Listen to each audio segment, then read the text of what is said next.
Well, I'm very honoured to be asked to give the Harald Jensen lecture tonight.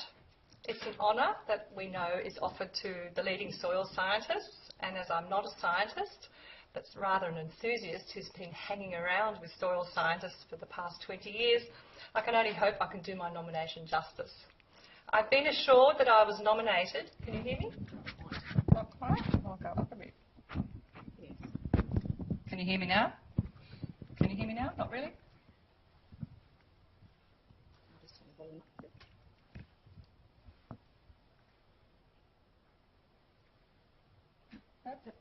I'll have to just talk very loudly. Is that better? I've been assured that I was nominated because of my different approach to soil science, and that it is time I reflected on that difference. I have to tell you, I said no when I was asked to do this talk. I said, no, I'm not a scientist. So tonight I'd like to talk about the changes that I've seen in soil science communication since I joined New South Wales DPI in 1992, 23 glorious years, and the insights that I've gained in that process. So my early jobs were in book editing and rural journalism and corporate PR in Victoria. In 1988, my husband Michael and I dropped out from Melbourne and dropped into Mullumbimby.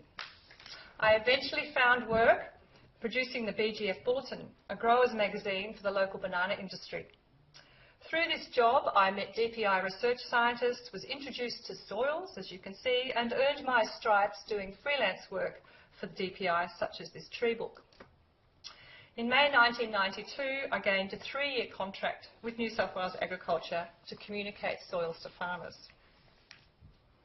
In the ensuing 23 years, I've also had positions communicating acid sulphate soils, agricultural environmental issues, fish habitat, and most recently, climate research, my current work.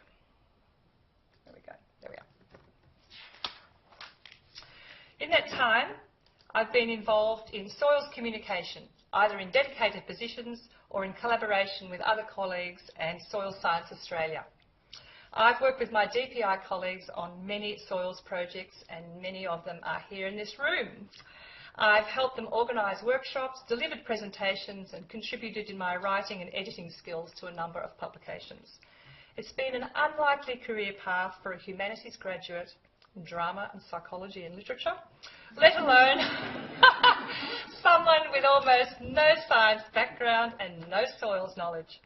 I'm incredibly fortunate and privileged to have found work that has suited me at every level, intellectually, philosophically, spiritually and emotionally. I'd like to talk a little about my first soils job, the 3-year contract communicating soils to farmers. Those years laid the foundation of my love of soils, not only because of what I learned, but in the way I was allowed to learn. I was given a freedom and autonomy that was unusual then and is almost unheard of in these days of strategic plans and milestone delivery. This is my wonderful first boss, John Betts, then the DPI agronomist at Grafton. He headed the small committee that employed me to write plain English leaflets about soil fertility issues such as liming and fertiliser use. But when I talked to farmers about what they wanted to know about soils, it was the sort of things I wanted to know. Why are soils different? Why are they different colours? Why are some harder to work than others? Why are some wet and some dry? What do weeds indicate? It made me realise that farmers were like me.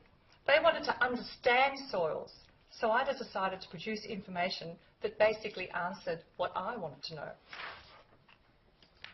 I convinced John and the team that what was really needed, along with their management leaflets, was a farmer's guide to soil science, so they could understand how soils worked and make more informed decisions about their management. I read and I collected facts that fascinated me. I went to rural shows with a sign that said, "I'm writing a book for you on soils, what would you like in it?"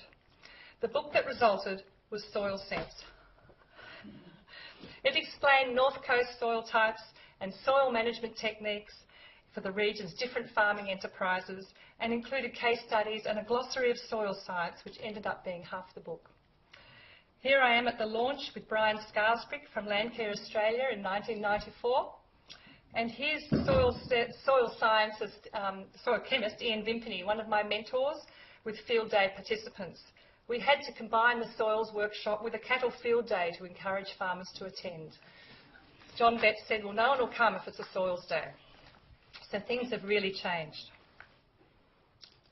Here are some of the illustrations that local artist Jenny Binns and I developed for the book to try and explain the science. It was such fun to do that book. It was a 2-year journey of exploration and joy and excitement and discovery. There's something to be said for writing about something you know nothing about. I was restrained from making a complete fool of myself by my management team, all scientists, who uncomplainingly read draft to draft to draft, offered wise advice and provided suggestions for future research. Their support was unstinting and confidence-inducing. I knew with them at my back I wasn't going to get anything too wrong. Soil Sense was a hit. We had to do a reprint. A second edition was produced some years later, and this is a picture of the launch. This is our SNAP committee at the time, the Soils North Advisory Committee, which really has helped build very strong working relationships with all people interested in soils from the different agencies and land care and farmers. So from here you can see John Betts, David Morand, who's here tonight, Michael Eddy from the who worked with David, Martin Blumenthal, who was our Director of Soils at the time in DPI, Peter Roberts from the CMA, Abigail Jenkins, who many of you will know, who's the current Soils Development Officer at Wollongbar, Mick Duncan, who was an ex-DPI consultant, John Woodworth, who did acid sulphate soils, and Simon Proust from the CMA. There's a group of a lot of passion in that photo, I have to tell you. There's a lot of very passionate people. The books were all pre-digital, unfortunately, but Soil Sense is something I'm still very proud of because it revealed soils to people like me, people who knew little and wanted to know a lot. What I also found through that experience was that farmers really love their soils. They didn't understand them, but they recognised them as their main asset and wanted to protect them and look after them for the long term. And they needed to know the whole story, not just their chemistry or their physical structure. So I didn't just sit in my office while I was writing Soil Sense. I dug up chunks of soil to cart around to field days and meetings to pique farmers' interest. I developed simple no-cost tests, I had a very low budget, that they could do in their paddocks to understand their soils a little better. This was my very first display at Taree. It was very primitive. We ran workshops explaining the chemistry, physics and biology of soils. There you can see Lee Sullivan, who's in... He just arrived at SCU when he gave the soil biology talk because there was nobody who knew anything about soil biology at that time. So in this picture we have Alan Coates from TAFE, Lee, myself, DPI colleague Alison Carmichael and soil chemist Alan Lloyd, who founded Soil Tech. He was from Coffs Harbour. So I organised countless soil pits where I labelled earthworm holes and root channels. People were really curious and enchanted. I ran earthworm workshops and gave talks on soil biology with the limited information that was available. I wrote a regular soil column and an earthworm column, believe it or not, and I produced information for schools. I wrote those pesky leaflets that my long-suffering management team employed me to do in the first place, and most of them are still available today. That was such a fun job, I cannot tell you how much I enjoyed it. I had autonomy, I had creative licence and unstinting technical support. And I'd also found work that was so much more rewarding than previous life in corporate PR. Working in soils was good for my spirit and my heart and my ethics, because soils matter to everyone and are crucial for our survival. And it's not just me that feels this way about soils. In my 23 years of working with soil scientists, I cannot remember one who was bored or fed up. I have found it inspiring and reassuring to work with people who have never become jaded or cynical, are still excited about their work and always want to learn more. This includes all my soil scientist colleagues in DPI and SCU and other agencies that I've worked with over the years, and all the people I've worked with in Soil Science Australia. This excited group is on the Volcano Coast tour that Justine Cox organised in 2010 for the World Soil Congress in Brisbane. When I finished my contract, my wonderful boss John said, I'd like you to do a talk on making soils sexy so that to make other people as excited as you seem to be. That request, which was a bit of a dare, was the genesis of a presentation where I pulled together soil photographs and quotes and let Ella Fitzgerald do the talking by singing How Much Do I Love You. I felt very bold doing that presentation, but it was requested again and again, and it taught me that you don't need to lecture people to get them interested in something, you just need to get them emotional. So Justine's asked me to talk about the highlights of my soils communication activities over the years. I've already talked about some of them, my first job, the Soil Sense job, the Ella presentation, and being asked to give a keynote address at Super Soil conference in Sydney in 2004 was another. I called my presentation Soil, Our Common Ground, A Humanities Perspective. I wanted to make a case for opening up soil science to incorporate all aspects of soils, to acknowledge its integral role in human culture and history, to celebrate soil, not treat it as a problem, to realise its role as the basis of life, playing a crucial role in human development and civilisation. I made a plea for us to be openly passionate, to allow doubt, to acknowledge the importance of local knowledge, to see its soil as a living universe, not a set of numbers, to spread the word to everyone, not just farmers and landholders. The audience really responded to that talk, and which was a wonderful feeling for me because I was so nervous about doing it. One scientist wrote afterwards, "Many of us, including your correspondent, had tears in their eyes when the lights went on. She would be better able to speak to government ministers on behalf of the soil. She would round up the troops behind her and march them to the battlefield than any of us soils people." It's a great compliment. So working with Soil Science Australia, formerly ASSI, has also been a highlight. I was on the National Committee in the 90s, which included Phil Mulvey, Pam Hazelton and Graham Price, and Derek Yates, who's not in the photo. My role was editor of the monthly newsletter Profile, which we revamped into a magazine format. We also organised the 1998 National Conference with a then somewhat radical theme of environmental impacts of soil management, how times have changed. I enjoyed a second term as Profile editor a decade later. I also worked on several society tours, 2 regional North Coast tours in 93 and 2002, and the Volcano Coast tour in 2010. Working with the Society has been a fabulous way to get to know soil scientists around the country and a great way to develop my soil creativity and communication skills. A particular highlight for me was introducing the concept of soil art in the Profile newsletter. I'm sort of realising as I get older, I'm actually very visual. It's taken a while to learn this. I was inspired by the glorious colours and the patterns that soils make. Some of you will remember the soil art photographs that I introduced in Profile after the 2006 National Conference in Adelaide. The images from the soil tours were so magical and inspiring, I wanted to show them off in large format, and members subsequently sent me images from all over the country. The soil art led to the idea of the soil calendars, which all members here receive, so that we could showcase more images from members and interest non-members in soils for their beauty and diversity. As you would know, the photos are provided by members. Each image has a simple description, a scientific explanation, and a quote to provide some poetry and emotion. The images are also used on the Society's website. The calendars bring together all that I love about soil: the colour and pattern, the description, the science, and the poetry. Another highlight of my years in soils has been working in Aceh in Indonesia. I was incredibly fortunate to be part of the ACR DPI aid project to rehabilitate coastal soils after the 2004 tsunami. It was led by former DPI soils research leader Peter Slavich, who's here tonight, and now led by Malcolm McLeod in Tamworth. I helped develop communication materials and also work with the Women in Agriculture program, which you can see here. So, with 20 plus years in working in soils, I've seen some profound changes in communication. And I think principal among these has been the arrival of the internet. In 1992, we were using primitive computers and communications were all pre-digital.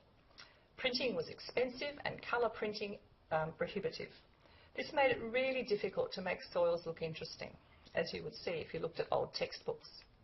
The internet has enabled soil science to move from print of text and numbers to a science that is colourful and interactive.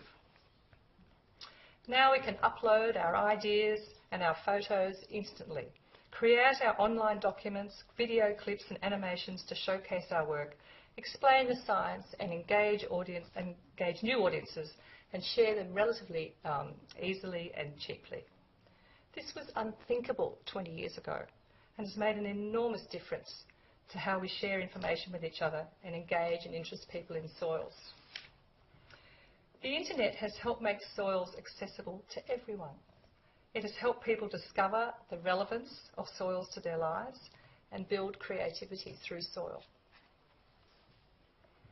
It could be argued that the internet has helped build so much general interest in soil that not one but two successful movies have been made about soil in recent years.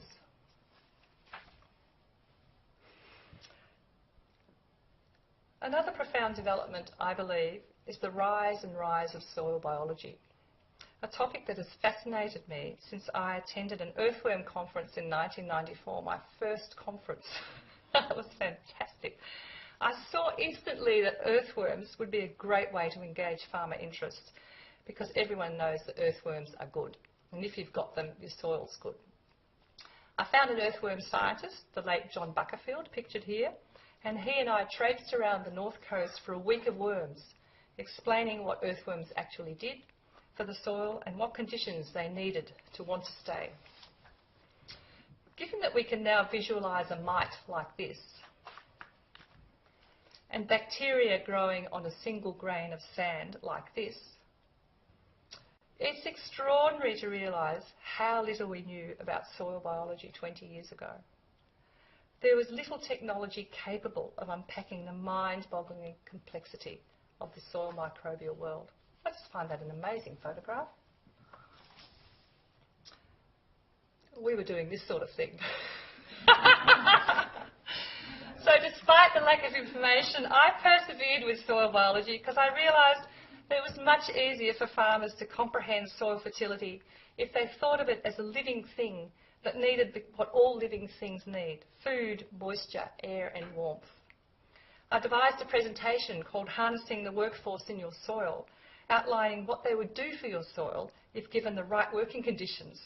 It was understandably short on detail, but it certainly engaged landholders. Years later, working in Aceh, we realised the local farmers needed similar sort of information, except they were too poor to have a workforce and asked us to call the booklet we produced for them, in Bahasa as well as English, Working with Our Friends in the Soil. As biology research expanded, we organised workshops on soil health and soil biology and produced a series of leaflets called Soil Biology Basics. Although soil biology, I don't think, has been the silver bullet hoped for by many industries, there is now widespread understanding of the importance of organic matter and soil organisms in a healthy soil, and that's a quantum leap from where we were when I started in soil communication.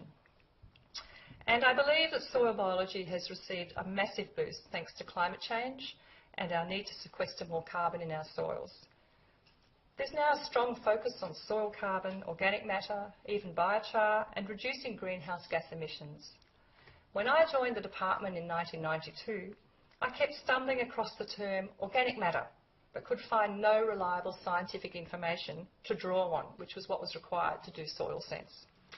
There wasn't the technology available, I was told, to study it meaningfully in scientific terms, hence the emphasis on soil physics and soil chemistry. So it was very difficult to understand soil as an integrated, holistic system. Since the advent of digital and nanotechnology, we can now measure what is going on in the soil, even though it's early days and all we seem to find is increasing complexity.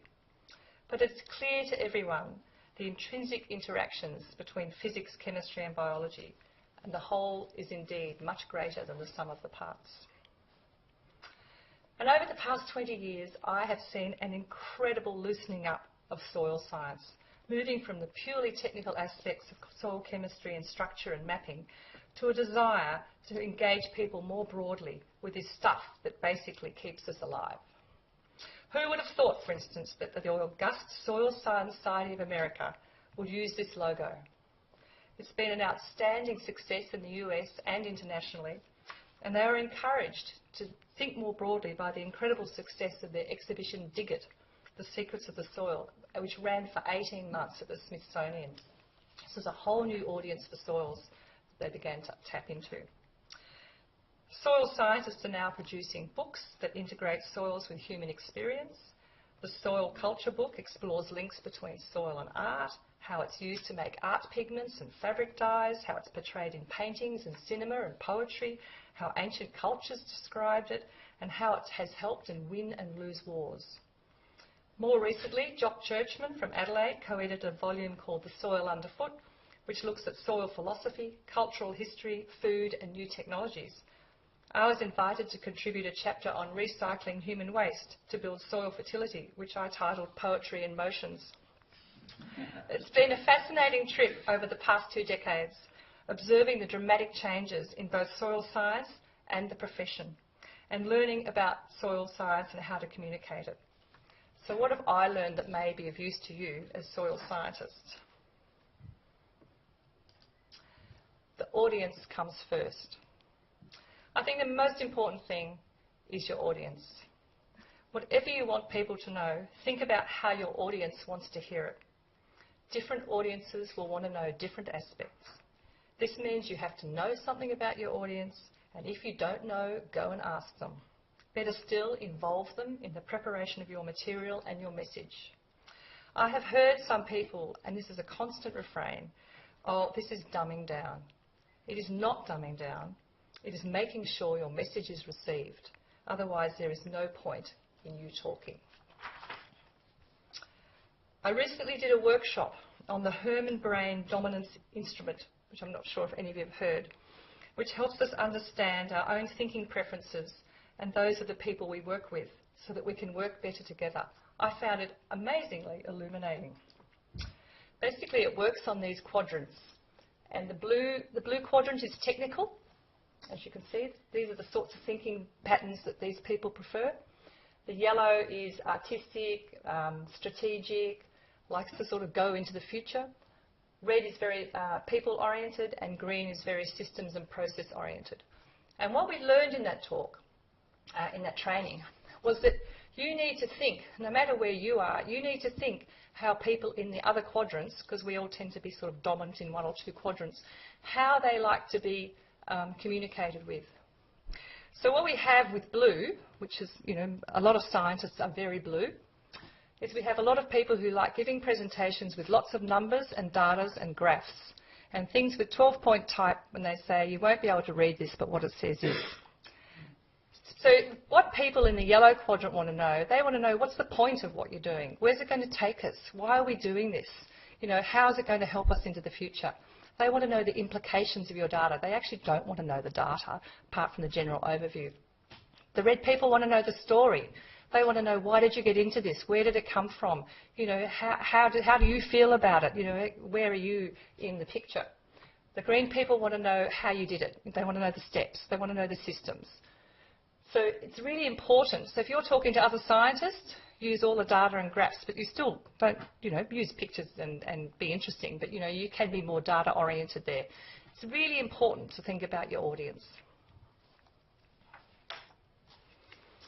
And I think a really exciting development is citizen science, where members of the public collect information and observations for projects.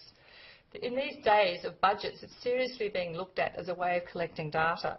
The Office of the Chief Scientist has released a paper outlining how citizen science is strengthening Australia's research capacity, solving real-world problems and enhancing our awareness of science. Nature published an article recently, Can Citizen Science Assist Digital Soil Mapping? Social media popularities tell us something about communication. Everyone wants to participate. Everyone wants to contribute, and everyone wants to be heard. The second thing I would like to pass on is think in pictures. Whoa, whoa, whoa, what's going on? Whoa. Yep. So second, I'd like people, soil is a visual medium, and we are increasingly a visual culture, thanks to the internet and social media. This has huge implications for the way we communicate soil science. Here's an example of a poster that I think uses visuals well. I went looking on the internet, and I tell you, it was really hard to find a poster that was visual. Most of them are slabs and slabs and slabs of text. The posters are an advertisement for your work. They're not the journal paper. We need to train ourselves to think in pictures instead of text when explaining our ideas in science. We'll still need the data, we still need the tables, but we need to start thinking in pictures to engage. We need to harness internet tools like YouTube. Imagine a YouTube with only text. It just wouldn't work. It's about visuals. And I think we really need to think big picture. All our work in soils is essentially to make the world a better place. Science has a tendency to become focused on the activity, the measurement, the tables, the data, the graphics. Soils are not only for us and our careers, they're for all humans, all living things that depend on them, and as we are fast realising, they're crucial for the future of the planet. So we need to place our work in context, showing how it benefits the world. When I started in soils, I quickly realised they were integral to our survival and needed all the help they could get if they were to survive themselves. To my surprise, I had expected to have quite a dull job, as had my friends.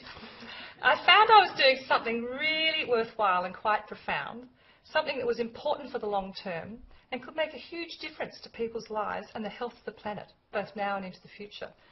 I had found something I could really love, and the love that was worth sharing. And I think life. When you think soils, think life. Thinking of soils as living is the perfect pathway for people to understand soils. It enables people to relate to soils, to empathise with the organisms that live in them and understand their needs. It creates a relationship.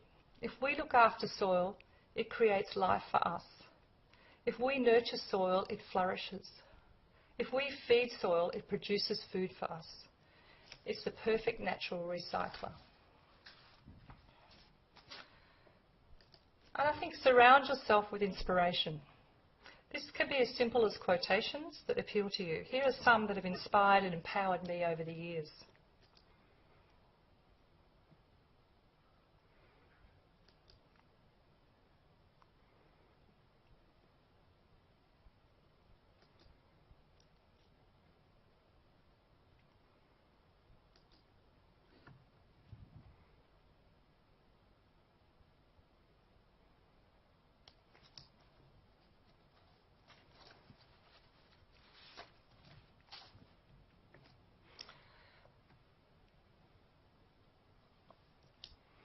And I think find people who inspire you, who communicate in ways that appeal to you. Learn from them. I've been particularly inspired by people I call soil philosophers, people such as Fred Kirschenman in the US, who in 1997 wrote an extraordinary paper called On Becoming Lovers of the Soil. And he emboldened me to do my Sexy Soils presentation and my Super Soil presentations. To love soil requires that we see more than dirt. It requires that we become intimately involved with soil, see its life and beauty, smell its rich aroma and hear its voice. You have no idea how excited I was to read sentences like this. I felt I'd found someone who taught my language, but he wasn't an arts graduate who'd done drama. He was a farmer and a distinguished academic. I felt really validated. I'm inspired by philosopher farmers such as David Marsh, a pioneer of cell grazing in New South Wales, who writes, "Our farm's business is bound up in the health of the invisible army of minute creatures in soil and above-ground diversity that dictates the daily affairs of people and all life, and ultimately the long-term survival of species, both human and other forms of life." Writers like David and Fred have been invaluable to me because they've renewed my energy, stimulated new thinking, and inspired me to new heights. They're a tonic for my soul. And I think people like David and Fred are inspiring because they absolutely love what they do. They really care about the state of the world and their part in it. Just like Roy Laurie, our living treasure, who looks like he's conducting a religious service here, but he's just at a field day talking about soils. It's one of my most favourite photos. It's remarkably easy to communicate something when you're interested in the topic. It's even easier if you're passionate and excited about it. The best tool you can have in communicating anything is delight in your topic. Genuine joy and wonder excite audiences and make them want more. So working for something you really love is not a chore, it's not work, it's joy. When I left my corporate life, I thought to myself, well, I know what I don't want to do in a job, but what do I want to do? I knew I would be spending a considerable period of my life working, so I wanted to be used on something worth spending time on. I wanted work I could believe in wholeheartedly, that made a difference to the world and mattered in the long term. And working in soils has ticked all those boxes. It just goes to show that the most unlikely opportunities can lead to life-changing events. Steve Jobs said much the same thing in a famous speech to Stanford University students. Your work is going to fill a large part of your life, and the only way to be truly satisfied is to do what you believe is great work. And the only way to do great work is to love what you do. If you haven't found it yet, keep looking and don't settle. As with all matters of the heart, you will know when you find it. Soils are so easy to love. They're colourful, tactile, diverse, complex, alive, almost human. They're crucial to farming and agriculture. They're the basis of human culture and creativity, art, decoration, pottery, building, even cities. They epitomise the human condition. They're crucial to survival on Earth, they're universal, and they're always telling us something new. So I'd just like to finish with a sort of story about the power of love. In 2004, we organised a 2-day workshop on soil biology at Tamworth. We had some of the best soil scientists in the country travel to Tamworth to talk to farmers and advisors about their research. We were swamped with farmers wanting to attend. On the first night, we had a big dinner in town, and as one of the organisers, I was keeping an eye on everyone to make sure that no one was stranded. When I did see one such man, I went up to talk. I asked him how he was finding the workshop. He grinned and said, I'm hanging on by my fingernails, trying to follow it all, but I'm loving it. And he said, you won't remember me, but you're the reason I'm here. And I looked quizzical, and he said, you spoke at the Soil Health Workshop here in Tamworth a couple of years ago, and you said to us, you've got to love your soil, it depends on you. And something shifted inside me, and ever since I have done everything I can to learn about it and to keep it healthy and fertile. I was almost in tears when I heard this. It was like he'd got my message. It was a direct line from my passion to his. My love for soils had inspired his action. And that to me was and still is communication success. Thank you.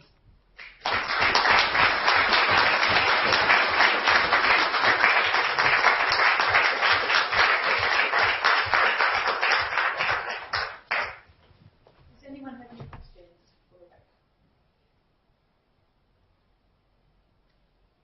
Nothing on cation exchange capacity? Can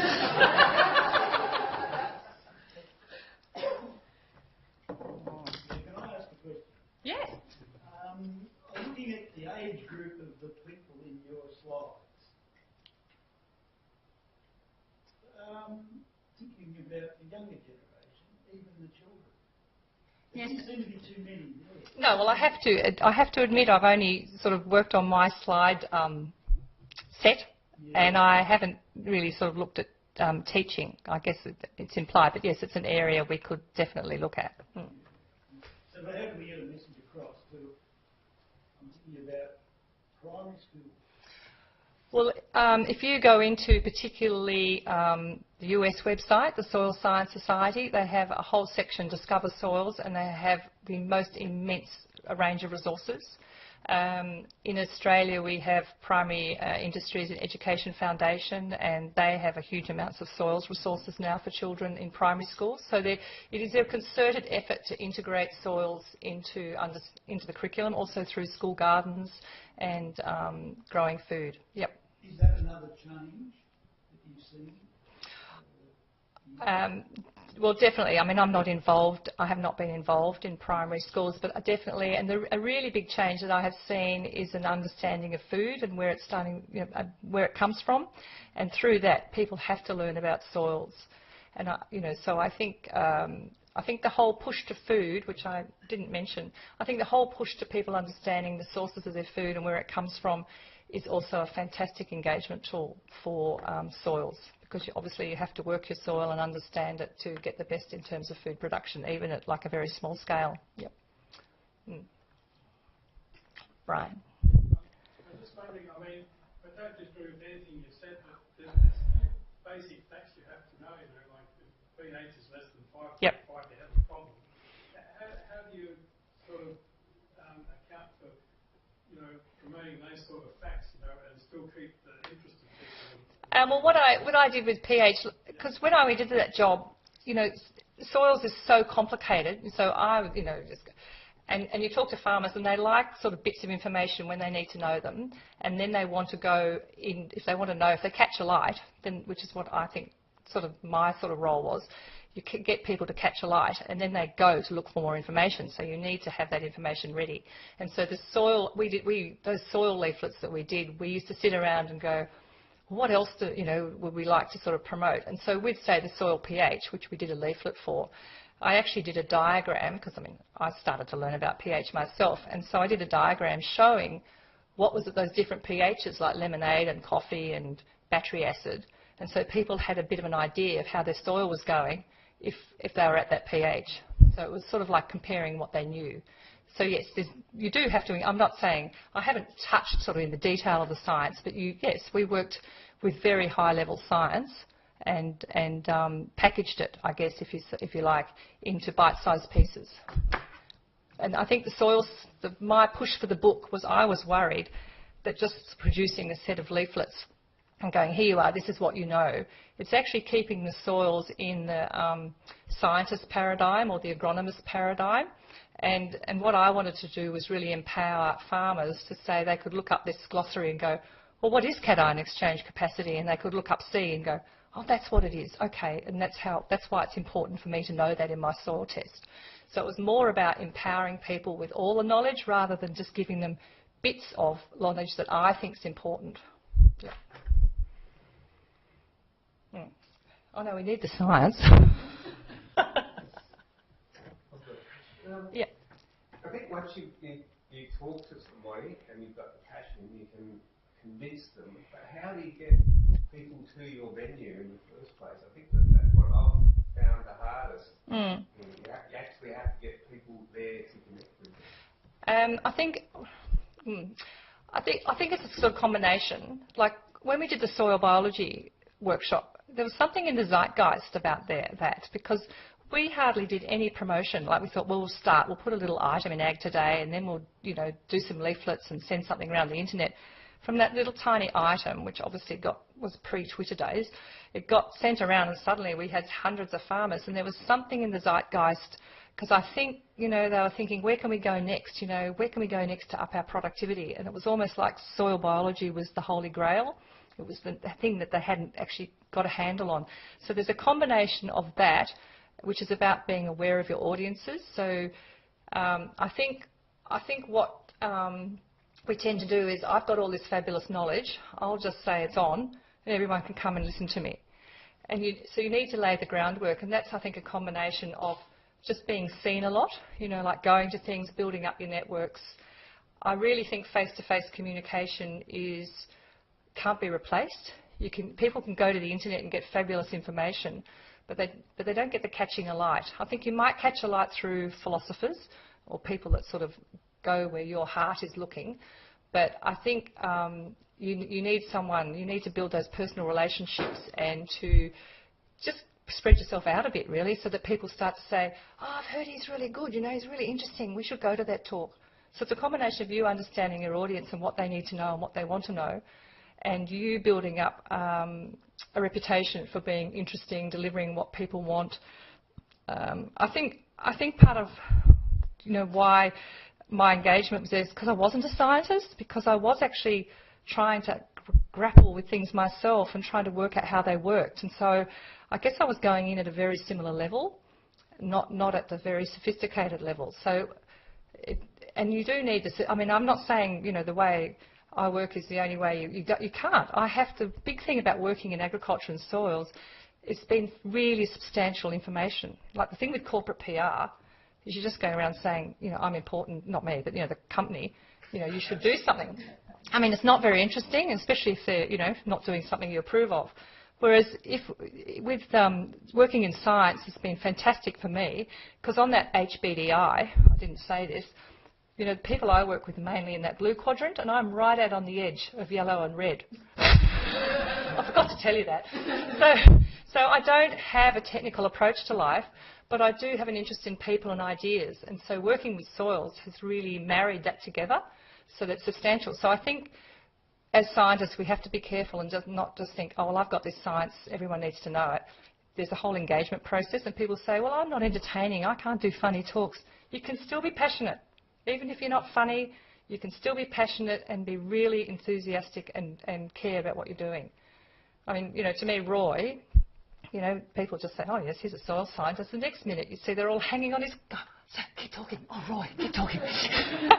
You know, because he just laughed. It just emanated from him. That was so important to him, what he did. And I think that's the thing. It's a credibility thing. Yeah. Talks in languages that farmers can basically understand.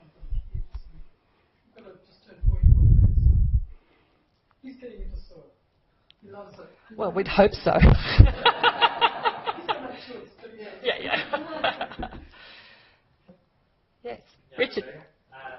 Funny, I was just talking to Phil Mulvey yesterday. Oh, really? Yeah, so he changed a bit, but not much. Still had a different colour socks on, funny colour shirt. But, you know, we're just reflecting on the fact that, you know, you can't avoid it for the last decade or more. It's all been about water. That's been a politically sexy thing.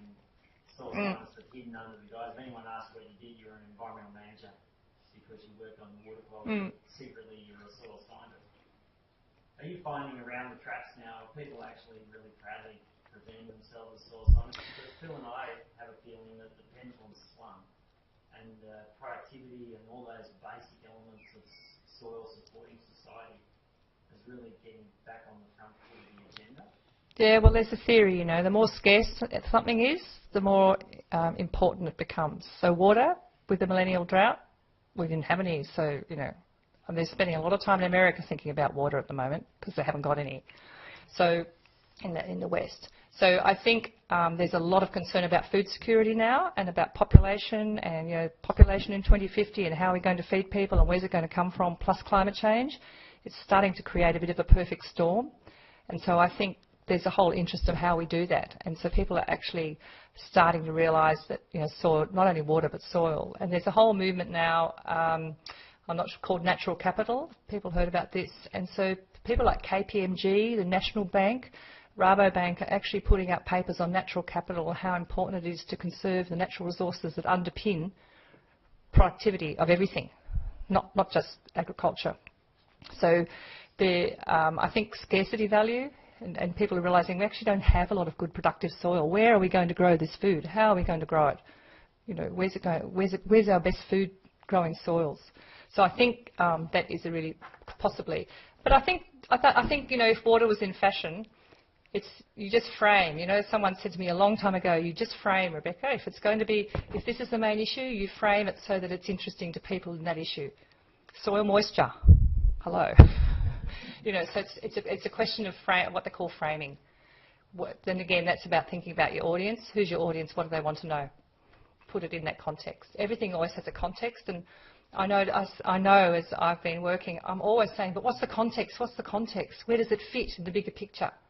So thinking like that will help you find where to go with your soils, because let's face it, you're totally unreplaceable. You know, without you, we're not going to go forward.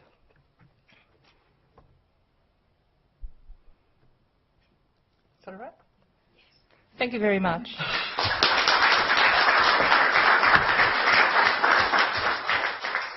Thank you very much, Rebecca, and I'd like just to close the Harald Jensen lecture for 2015.